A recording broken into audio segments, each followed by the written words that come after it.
advice I would have is just to, you know, really ask other ResD students, both first year and second year, the process of applying, maybe sit through a couple classes, and you know, come and find out if you're interested, because there's so many different dimensions to the program.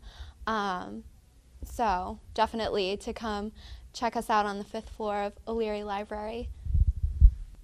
Okay, I'm here now with Amy Provincial. She is actually a new student in the ResD program, and she's going to talk a little bit about the topics she's researching in her research.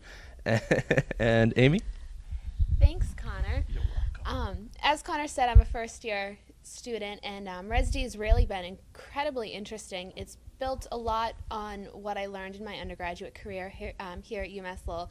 I was a history undergrad, and one of the classes I'm taking now that I find extremely interesting is Developing Economies with Robert Ferrant. And we really learn a lot about different developing economies throughout the entire world, what characterizes developing economies, different things about the World Bank, the International Monetary Fund, structural adjustment, tariffs. We really learn about how these programs impact the countries, what they can do to get themselves out of poverty. They're topics that I find extremely interesting.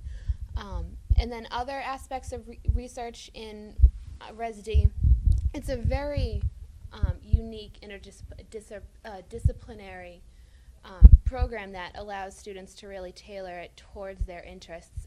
All students take a core group of classes that really increase your understanding of different economic principles, particularly statistics and research methods, which is difficult, but you leave the class with a thorough understanding of a lot of different basics that you're going to be using your entire undergraduate career. So everything I've learned has been very interesting. I'm here with Linda Silka from the Center for Work, Family, and Community. My name is Mary Beth Martin, and I'm going to be asking Linda some questions. So, hi Linda. Hi. What contributions has your organization made to the community? Well, we've been around for a decade or more, and one of the things that's just great about UMass Lowell is it's the kind of university that says, let's not just keep everything here. Let's think about how we can have places in the university that make it easier for the community to come and ask for assistance or problem solve together. So we do a lot of that. So for example, we might have people from the police department who might come and say, gee, we're really concerned about gang issues. Can you help us figure out who in the university we could work with to try to do something about gang issues? Or somebody might come and say, gee, we're really worried about the canals, and how do we clean up the canals, and what do we do about the canals? Can you help us figure out who we should talk to? So we do a lot of sort of figuring out what's the issue that people are struggling with, and is there somebody at the university that can help? And we try to bring people together and have them problem solve. Good. How does this organization impact the students? That's really a good question. We are different from, say, a nonprofit in that we see our role as being a training place. So we try to involve students from almost every major in the university. So let's say you're in psychology and you say, gee, I'd really like to be able to work with a lot of the new immigrant families that are coming into Lowell, say African families, and I'd like to figure out how to do that, and I'd like to do it as a part of a course. Then we have lots of students who come and they say, gee, you're doing an after-school program, or you're doing a capacity building program, can we come and do something as a part of a course? And we have students in psychology, who do. We have students in engineering, students in health, just all different kinds of majors who come and help learn things about their major by being involved. Awesome. And how did you get involved in this particular? My training as a social psychologist was entirely in doing experiments. just in doing experiments with general psychology students and how to write about it. So it's not good training for being involved in things like this.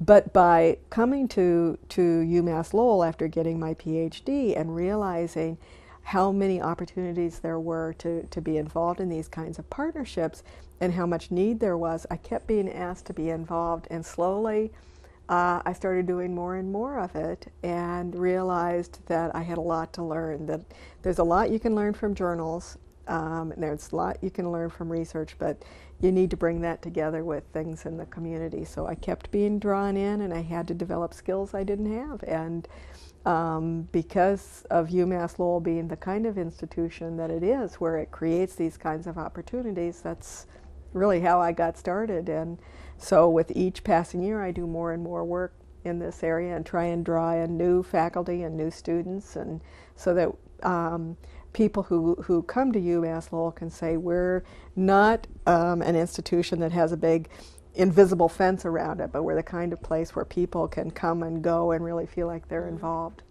Great. So. Okay, well, that's pretty much it. Great. One more question. Give me a question. I don't have a question. I need like another minute. Okay. Well, here, let me ask you a question. Okay. And so you're interested in psychology, you're majoring in psychology, and you have a daughter, and if you knew of opportunities in Chelmsford that UMass Lowell could get involved in, how would you take sort of your interests as a parent and your interest in psychology and say to some of your fellow students, let's get involved with something in Chelmsford? You know, what might you do in that area? You mean if I had to come up with some kind of a program? Yeah. Or some kind of Or do you see a need in Chelmsford? And so when you think about your professors here and students here, you say, oh, if only we could build a partnership with UMass Lowell, we could build a playground, or we could have better after-school programs, or we could improve the schools, or we could have things for parents that help them learn about parenting, or yeah, those would be good things to have maybe some somebody come into the schools and teach the parents different things. They have the PTO meetings, which are good, but I mean, all in all, Chelmsford is pretty good. Is pretty good with the programs. Yeah. And I mean, one of the things that we try to do as a university is figure out, okay, sort of what's the need there, what's the opportunity, and how can we improve what we do by doing this kind of, partnership sort of work. And that's what the conference, the international conference that we're having, is about that. So you've got to come. When is it? It is the last week in April. It's April 26th and 27th, and it's free, and it's here at the university in Wanalancet down by the Songus Arena. And it's going to have all these different sessions from people from 25 different universities around the country and world talking about how you build these partnerships. It's going to be fun. Just going to be really interesting. Definitely. So come. Okay.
Every child in a bad situation must be given a better choice, because when it comes to our children,